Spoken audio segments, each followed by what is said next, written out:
오늘 이제 요한계시록 18번째 저랑 살펴보시는 시간이고요. 2장, 3장에서 7교회에게 주신 말씀이 있는데 마지막 7번째로 라오디게아 교회가 받은 말씀을 저랑 이제 살펴보시고 있고 지난 시간부터 살펴보셨고 오늘 이제 마무리를 하게 될 것입니다. 라오디게아 교회는요, 내가 아노니 라는 일반적으로 내가 아노니 이렇게 말씀을 하시고 우리 주님의 칭찬이 등장을 하는데 라오디게아 교회는 사대교회와 마찬가지로 칭찬이 아니라 책망이 나왔습니다. 사대교회는 그 교회에 그래도 남은 자들이 있고 흰옷을 입은 자들이 있다라는 말씀이라도 하셨는데 라오디게아 교회는 아예 그런 말씀이 없어요. 물론 이미 처음에 말씀드렸던 것처럼 책망만 받았다고 해서 이 교회만 나쁜 교회다 이렇게 생각하시는 건 성경의 의도와는 좀 멀어요. 그러니까 이따가도 살펴보겠습니다만 책망이 사랑의 표현이거든요. 그러니까 어찌됐건 라오디게아 교회의 문제가 실은 오고 오는 모든 세대의 교회에게 심각한 문제라는 사실을 기억하셔야 되는 거예요. 그러니까 이게 라오디게아만 책망받았다 이렇게 생각하시면 안 되고 라오디게아 교회에 있던 문제가 이게 교회에게 굉장히 심각한 문제구나 이렇게 이해를 하셔야 되는 거예요. 그럼 도대체 라오디게아 교회가 어떤 상태였길래 이렇게 심한 책망을 받을 수밖에 없었는가? 저랑 15절 16절을 좀 같이 한번 읽어보시겠어요? 3장 15절 16절에 보시면 라오디게아 교회를 향한 책망이 이렇게 등장하죠. 같이 읽겠습니다. 15절 16절 내가 내 행위를 아노니 내가 차지도 아니하고 뜨겁지도 아니하도다. 내가 차든지 뜨겁든지 하기를 원하노라. 내가 이같이 미지근하여 뜨겁지도 아니하고 차지도 아니하니 내 입에서 너를 토하여 버리리라. 라오디게아 교회의 문제가 뭐였어요? 차지도 않고 뜨겁지도 않은 거였고 한마디로 설명드리면 열심이 없는 거예요. 사랑하는 성도 여러분, 열심이 없는 신앙, 우리 주님께서 입에서 토하여 버릴 정도로 굉장히 냄새나는 신앙이고요. 우리 주님 싫어하세요. 성경은 항상 우리의 믿음에 있어서 열심을 품고 주를 섬기라고 얘기하지 믿으면 믿는지 안 믿으면 안 믿는 건지 눈이 강조해서 말씀드린 것처럼 신앙은 날마다 성장하는 것이거든요. 그러니까 그 성장을 한다라고 하는 것은 신앙에 대한 간절한 열망과 열심이 없이는 실은 성장할 수 없어요. 그래서 정상적인 그리스도인의 삶은 날마다 그 안에 신앙의 열정이 있는 사람들이에요. 성경을 보세요. 신앙생활 띄엄띄엄하는 성도 없어요. 진짜 성도들은 항상 열심으로 신앙생활을 하죠. 그리고 제가 이런 말씀 드리잖아요. 목사님은 그렇게 하고 장로님은 그렇게 해도 나는 괜찮아. 그러니까 이런 생각 자체가 성경과는 전혀 다른 생각이에요. 성도라면, 진짜 성도라면 매일매일 신앙에서 성장하는 열심을 가진 신앙생활을 나타내셔야 돼요. 육신의 곤고함과 영적인 열심을 혼동하지 마세요. 육신적으로는 곤고해도 영적으로는 살아있을 수 있어요.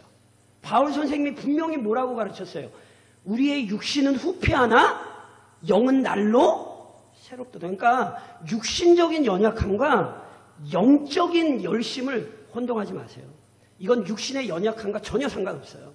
아무리 육신이 병들고 힘들어도 그 영혼은 불같이 타오르는 것, 이게 성경이 우리에게 가르치는 신앙생활이에요.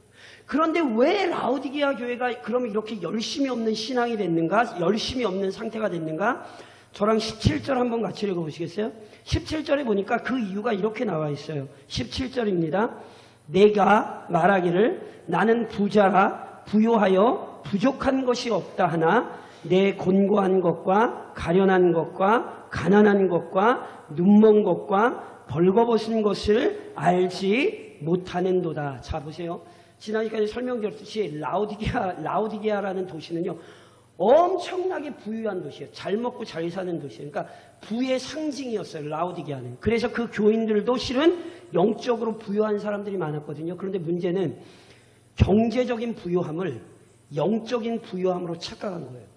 누님이 말씀드린 것처럼 육체적인 부유함이 영적인 부유함이라고 착각하지 마세요.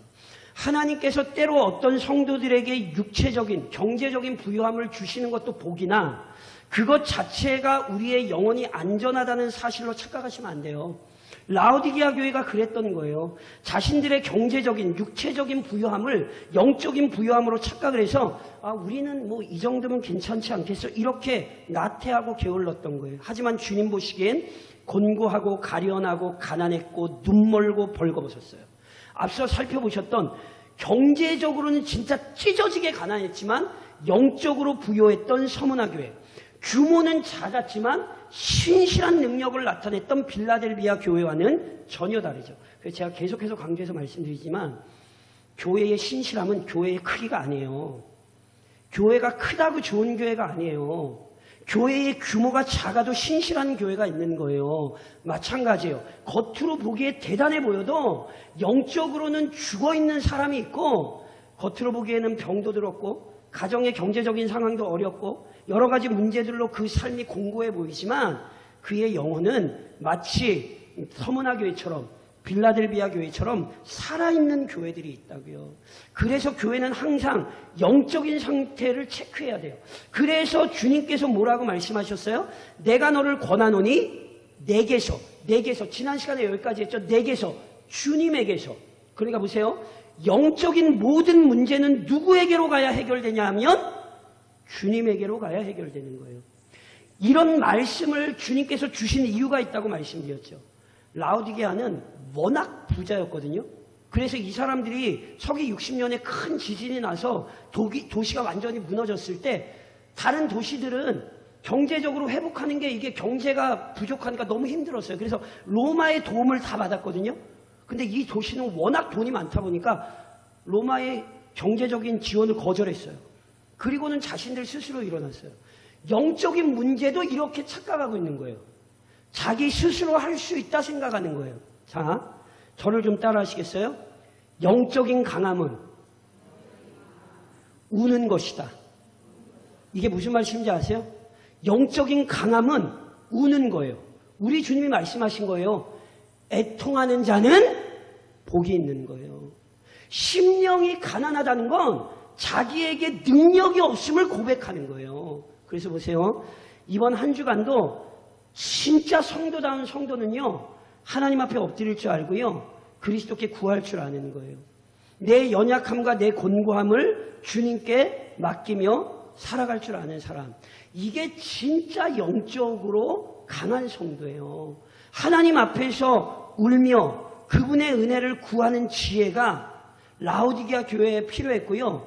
오늘 우리에게 필요한 거예요. 그런데 보세요. 그렇게 주님께 와서 뭘 해야 되냐면 아까 저랑 읽으신 18절에 세 가지가 나와요. 우선 첫 번째, 불로 연단한 금을 사서 부요하게 해야 되고, 두 번째, 흰옷을 사서 벌거벗은 수치를 보이지 않게 해야 되고, 세 번째, 안약을 사서 눈에 발라 보게 해야 돼요. 자, 하나씩 좀 설명을 드리면 주님께 와서 우선 뭘 해야 되냐면 불로 연단한 금을 사야 돼요.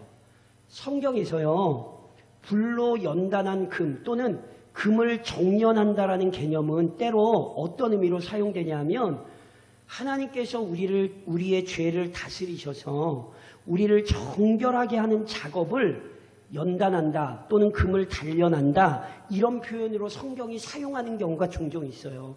잘 아시는 말씀이 있어요.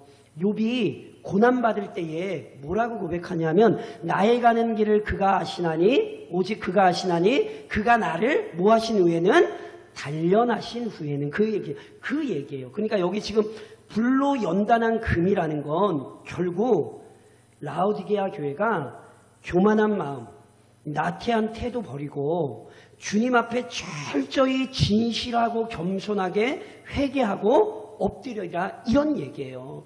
우리 주님께서 주시는 연단과 단련 즉 그들의 모든 죄를 우리 주님의 은혜로 씻어내고 주님께서 주시는 능력을 매일매일 의지하여 영적으로 부유한 자가 되라는 거예요. 그래서 진짜로 노란색 금, 금이 노란색인가요? 모르겠네. 하여튼간 노란색 금덩어리를 찾아다니지 말고 우리 주님의 은혜 안에서 진짜 영적으로 부유하게 되라고요.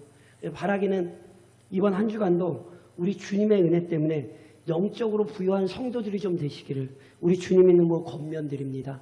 영적으로 부유한 성도들은 지금의 어려움과 고난 속에서도 그래서 좌절하고 낭망하지 않아요. 왜냐하면 주님께서 주신 은혜로 매일매일 그의 영혼이 소성케 되기 때문에 그렇습니다. 그래서 진짜로 이번 한 주간도 주님의 은혜 때문에 그 영혼이 소성케 되어서 영적으로 부유한 우리 주님에게서 산 그 금을 가지고 찬양하며 좀 사시기를 다시 한번 좀 권면드립니다.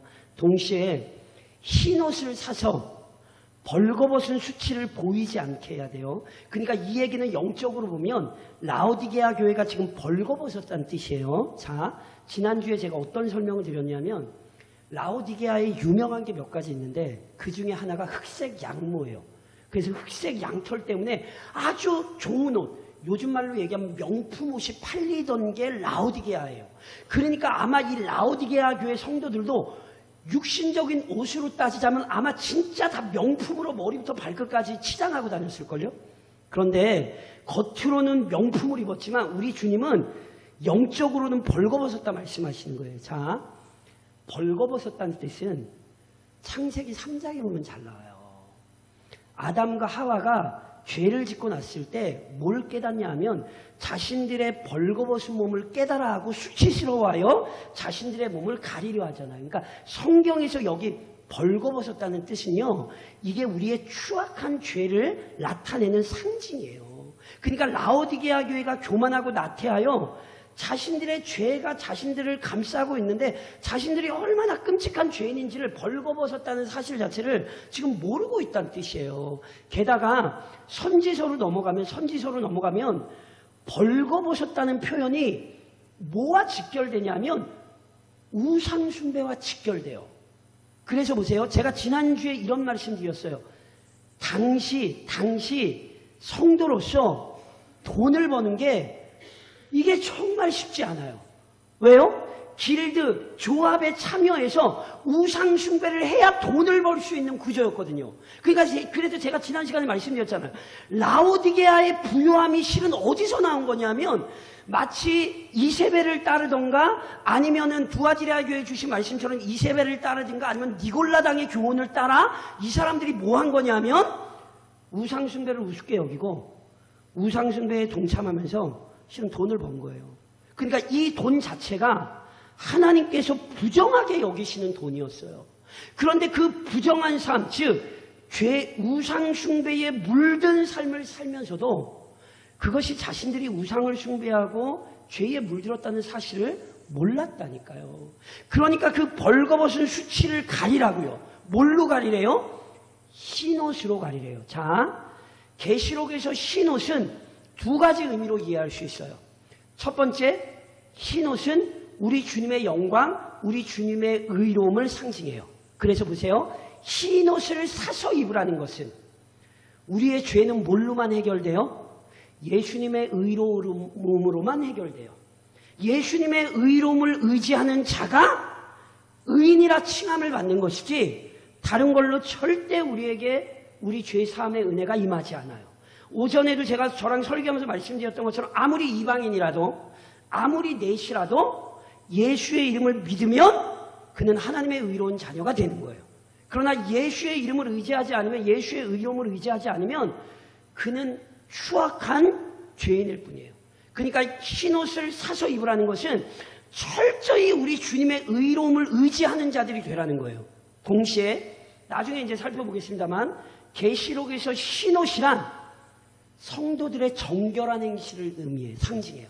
그러니까 흰옷을 사서 입는다 이 얘기는 성도답게 정결한 삶을 살아간다 이런 뜻이에요. 그러니까 더 이상 죄에 물든 삶을 살지 말고 우리 주님의 의로움을 덧입어서 죄에서 떠난 죄를 멀리하는 거룩한 성도의 삶을 회복하라는 거예요. 이것이 오늘도 우리에게 중요합니다.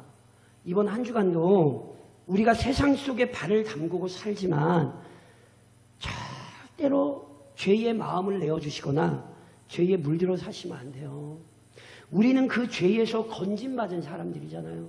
그러니 여전히 연약한 우리를 품어주시는 주님의 의로움을 의지하고 누구든지 우리의 행실을 보고 거룩한 하나님의 백성들의 삶을 볼 수 있는 성도요 교회가 되어야 된다니까요. 제가 누누이 강조해서 말씀드린 것처럼 회복으로의 초대 또는 어떤 전도의 일들을 진행하며 교회가 가장 힘써야 되는 거 뭔지 아세요? 내가 전도지예요. 나를 이 동네 사람들은 다 알아요. 제가 이 동네 사람 모르는데 저는 모르는데 이 동네 사람이 제가 대강중앙교회 담임 목사인 거 안 되니까요. 그러니까 보세요.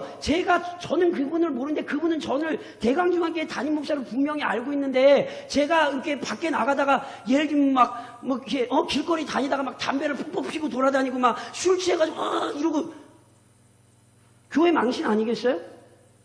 저만 그런가요? 이거 잘 생각하셔야 돼요.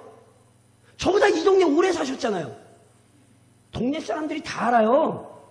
대강중앙교회 교인이라는 거. 그러니까 내가 어떤 삶을 사느냐가 대강중앙교회가 행하는 모든 것과 직결된다니까요. 교회가 전도 열심히 한다고 하면서 교인들이 나가서 전도를 막는 일을 해버리면 교회가 아무리 막 전도하고 싶어서 열심을 내도 절대로 전도의 문이 열릴 수가 없어요.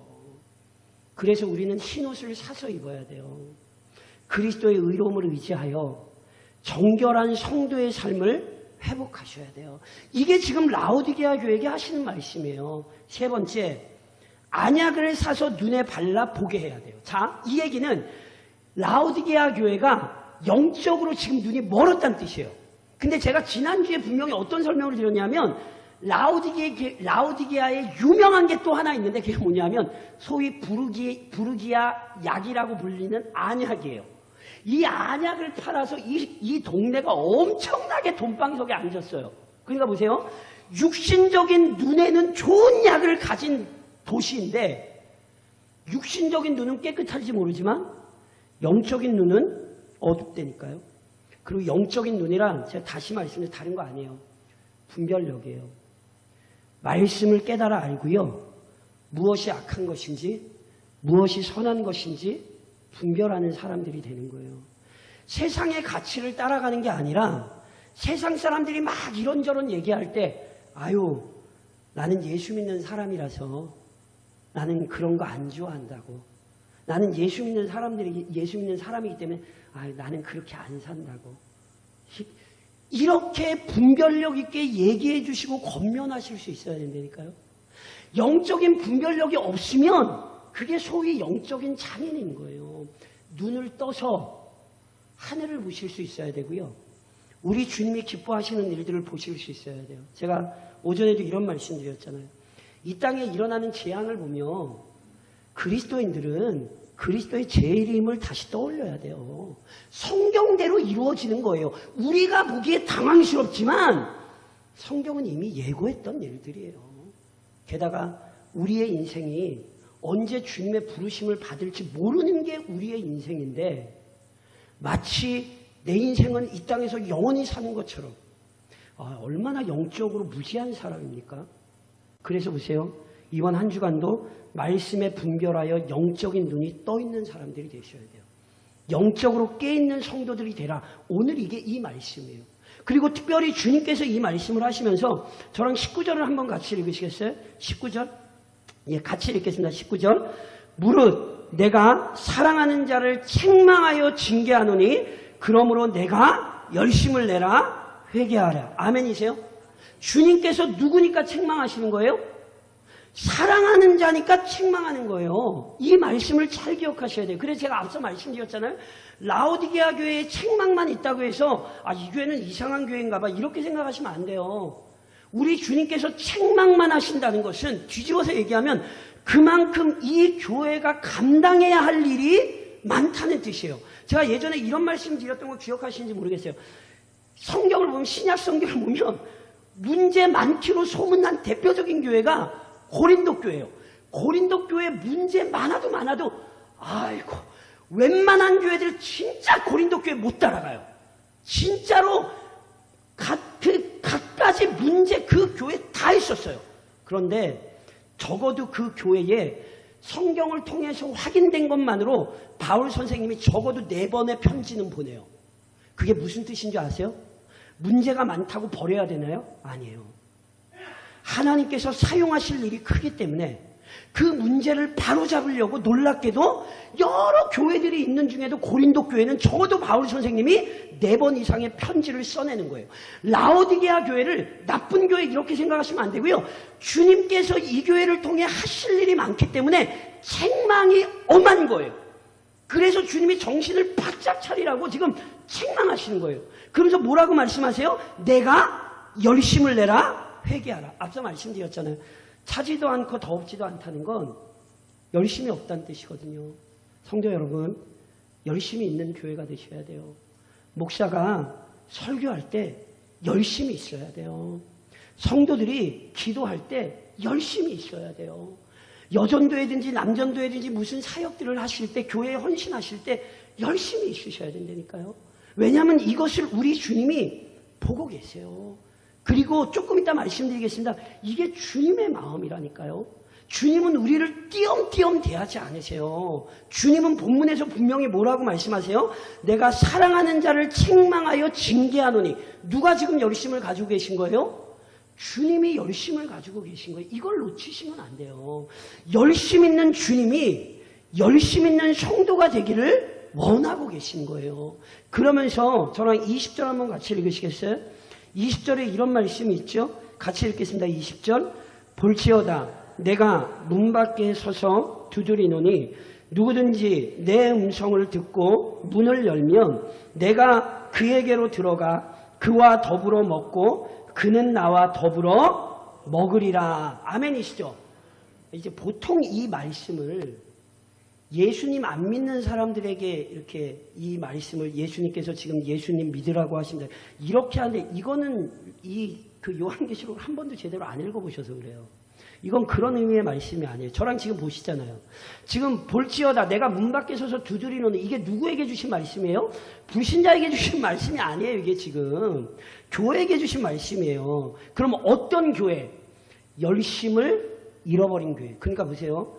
이 문구와 관련하여 이렇게 성화 그림 같은 거 생각하시면 이렇게 문 앞에 우리 주님 인자한 모습으로 이렇게 아니에요. 이거 말씀 잘못해서 그런 거예요.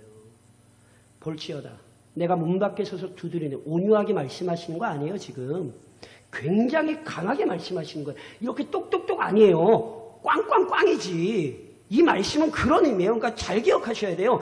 열심이 없는 교회에게 우리 주님 지금 당장 열심을 내라고 굉장히 강력하게 촉구하는 말씀이라니까요. 그럼 보세요. 열심을 내는 게 뭐예요? 제가 아까 말씀드렸잖아요. 18절로 19절로 살펴본 거예요. 불로 연단한 금을 사서 부유하게 하셔야 되고요. 흰옷을 사서 벌거벗은 수치에 보이지 않게 해야 되고요. 안약을 사서 눈에 발라야 돼요. 한마디로 열심을 내야 돼요. 이게 지금 우리 주님이 우리에게 촉구하시는 거예요. 그래서 보세요. 이렇게 우리 주님이 열심을 내라 할 때 문을 열면 이렇게 연단한 금을 사서 부유하게 하고 흰옷 사서 벌거벗은 수치를 보이지 않게 하고 안약을 사서 눈에 바르고 한마디로 열심을 내면 우리 주님이 그에게로 들어가 그와 더불어 먹고 그가 나와 더불어 먹으리라. 자, 식사의 장면은 예수님과 우리와의 교제를 상징하는 성경의 표현이에요. 그러니까 함께 먹고 마신다는 건 친밀한 교제를 나누는 것을 우리에게 설명해 주는 거예요. 잘 아시잖아요. 싫은 사람이랑 밥 먹고 싶지 않으시잖아요. 그런 거예요. 그러니까 그런 표현이라고 생각하시면 돼요. 그러니까 예수님 문을 열면 조금 다른 말로 열심을 낼 때에 그리스도의 임재와 은혜를 경험할 수 있습니다. 자, 성경이 우리에게 가르치는 참 신앙의 신비로움을 기억하셔야 돼요. 때로 성령께서 우리를 주권적으로 다스리셔서 우리가 어찌할 수 없을 때, 정말 우리가 무너져서 어찌할 수 없을 때 성령께서 우리를 주권적으로 다스리셔서 일으키실 때가 있어요. 그렇죠? 그런데 보세요. 일반적인 경우에 그리스도께서 우리에게 언제 은혜를 베푸시냐 하면 열심을 품고 주님 앞에 메어 달릴 때 우리 주님은 일반적으로 우리에게 은혜를 베푸세요. 그래서 보세요. 열심을 품고 주를 찾는 자가 주의 은혜를 입는다고 잠언이 우리에게 가르치죠. 그러니까 열심을 품을 때 우리 주님이 열심으로 우리에게 은혜를 베푸시는구나. 이 사실을 기억하시고 다시 한번 말씀드리지만 이번 한 주간도 열심을 품고 주를 섬기는 성도들이 되셔야 돼요. 그때 저랑 21절 한번 같이 읽으실까요? 21절 같이 읽겠습니다. 이기는 그에게는 내가 내 보좌에 함께 앉게 하여 주기를 내가 이기고 아버지 보좌 함께 앉은 것과 같이 하리라. 아멘. 보세요. 이기는 그에게는 항상 마지막에 최종적인 축복에 대한 약속의 말씀이 나오죠. 이기는 자에게는 제가 눈이 말씀드리죠. 이기는 자란 믿음으로 끝까지 인내하는 자예요. 그리고 이기는 자에게 주시는 약속은 다 똑같은 내용인데 표현이 다른 거예요. 오늘 본문에 보니까 예수님께서 뭐하게 해주신대요? 내 보좌에 함께 앉게 하여 주신대요. 성도 여러분, 우리는 이미 왕이에요. 왕. 눈에 말씀드린 것처럼 그리스도 안에서 우리는 선지자요, 제사장이요, 왕이에요. 그럼 보세요. 선지자는 뭘 하는 사람이냐면 하나님의 말씀을 가르치는 사람이 선지자예요. 제사장은 뭐 하는 사람이냐면 죄인들을 대신하여 하나님 앞에 나아가 은혜를 구하는 사람이에요. 왕은 제가 분명히 뭐 하는 사람이라고 말씀드렸냐면 하나님의 율법이 그 땅에 시행되게 하는 사람이에요. 그러니까 예수님이 지금도 하나님 보좌 우편에 앉아서 뭐 하고 계시냐면 이 땅에 하나님의 뜻이 성취되게 예수님이 통치하고 계시거든요. 우리가 그 보좌에 함께 앉는다는 건 예수님과 나중에 영광스러운 하늘나라에서 왕노릇하는 것도 있지만 오늘 우리는 현재 이곳에서 왕처럼 사셔야 돼요. 왕처럼 산다는 게 뭐라고요? 나를 통해 하나님의 말씀의 뜻이 이루어질 수 있도록 하셔야 돼요. 오늘 내 삶이 중요한 이유는 나를 통해 하나님의 뜻이 이루어져야 되기 때문에 그래요. 오전에 저랑 살펴보셨지만 빌립이 사마리아로 도망갔더니 그게 하나님 뜻이었다니까요. 그래서 사마리아의 부흥이 왔어요. 이해는 잘 안 되는데 성령께서 너 가사로 내려가는 길로 가봐. 그래서 빌립이 순종하여 갔더니 할 일이 있어요, 없어요? 할 일이 있고 주께서 뜻을 이루시죠. 이번 한 주간 우리의 삶의 현장이라는 걸 잊으시면 안 돼요. 언제 갑작스럽게 모르는 사람을 만날지 몰라. 이번 주도 제가 어디 집회 나갔는데 그 사람들 처음 보는 사람들이에요. 본 적도 없어요. 그런데 가서 하나님의 말씀 전하고 하나님의 말씀 함께 나누죠. 확신해요. 하나님께서 분명히 은혜 베푸실 자에 은혜 주실 거예요. 저는 그 마음을 가지고 항상 나가는 거예요. 그러니까 보세요. 이게 우리의 삶이에요. 이번 한 주간 어디에 있든지 나를 통해 하나님의 뜻이 이루어지게 하시는 거예요. 그게 그리스도인의 영광스러움이라는 사실을 잊으시면 안 돼요. 그래서 결국 22절 한번 같이 한번 읽으실까요? 계속해서 반복됐던 같이 읽겠습니다. 시작. 귀 있는 자는 성령이 교회들에게 하시는 말씀을 두 가지 뜻이 있다 그랬죠? 이 말씀에 깊이 주의하셔야 돼요. 열심을 내라 하셨으니 이번 한 주간 열심을 내셔야 돼요. 더 나아가 두 번째, 이걸 깨닫는 것 자체가 성령의 은혜라 말씀을 드렸죠. 성령께서 은혜 주실 때 우리의 마음에 열심도 생기고요. 또 열심으로 헌신할 수 있는 상황도 우리에게 허락하실 거예요. 그래서 보세요. 저랑 두 가지만 좀 한번 따라 하시겠어요? 저랑 우선 한번 좀 따라 하세요. 그리스도의 열심. 누구의 열심이요? 오늘 본문에서 우리 주님의 말씀을 잘 들으셔야 돼요.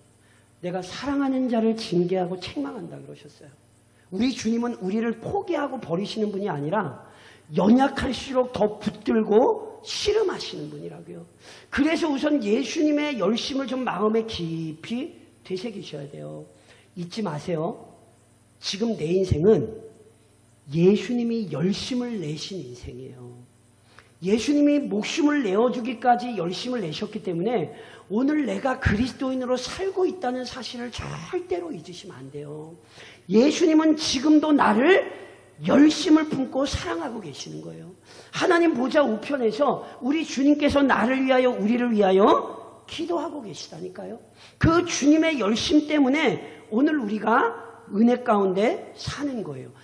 아무리 문제가 많은 교회라도 우리 주님은 그 교회를 향한 열심을 품으셨다는 사실을 기억하시고 우리를 위해 열심을 품으신 예수님을 기억하며 그 사랑에 감격하며 이번 한 주간 사셔야 되는 거예요.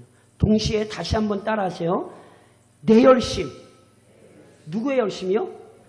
내 열심이요. 무슨 말씀이냐면 예수님께서 열심을 품으신 것처럼 나도 열심을 품어야 돼요. 예수님이 열심으로 교회를 흔드시며 교회에게 뭐라고 말씀하세요? 내가 이렇게 열심 내니까 너도 열심 내야 돼. 우리 주님이 이렇게 말씀하신 거라니까요. 그러니까 예수님의 열심을 알면 나도 열심을 내야 되는 거예요. 실제로 이 사실을 잘 알았던 대표적인 사람이 바울 아닙니까? 그래서 바울 선생님이 빌립보서 1장에서 뭐라고 말씀하셨지요? 내가 예수 그리스도의 심장으로, 내가 예수님의 열심으로, 내가 예수님의 마음으로 너희 무리를 얼마나 사모하는지 하나님이 내 증인이시라. 예수의 열심을 바울이 알았기 때문에 바울 역시 누구보다 열심을 낸 사람이 됐다니까요. 그래서 오늘 우리 역시 마찬가지예요. 열심 있는 성도가 좀 되셔야 돼요. 누군가 지금 가르쳐주는 이가 없어, 지도해주는 이가 없어, 죄 가운데 고통하고 탄식하는 인생이 반드시 우리 주변에 있습니다. 우리가 그런 사람에게 빌립이 돼주셔야 된다니까요. 열심을 품고 이번 한 주간 가정을 섬기셔야 되고요. 열심을 품고 이번 한 주간 지역을 돌아보시고 각자에게 주신 삶의 자리에서 열심을 품고 우리 주님의 사랑 증언하실 수 있어야 돼요. 이게 라오디게아 교회에게 원하신 것이고 이게 오늘 우리에게 요구하신다는 사실 기억하시고 다시 한번 열심을 품고 주를 섬기는 우리 모든 교우들 좀 되시기를 우리를 향한 너무너무 뜨거운 열심을 품고 계신 우리 주님의 이름으로 권면드립니다.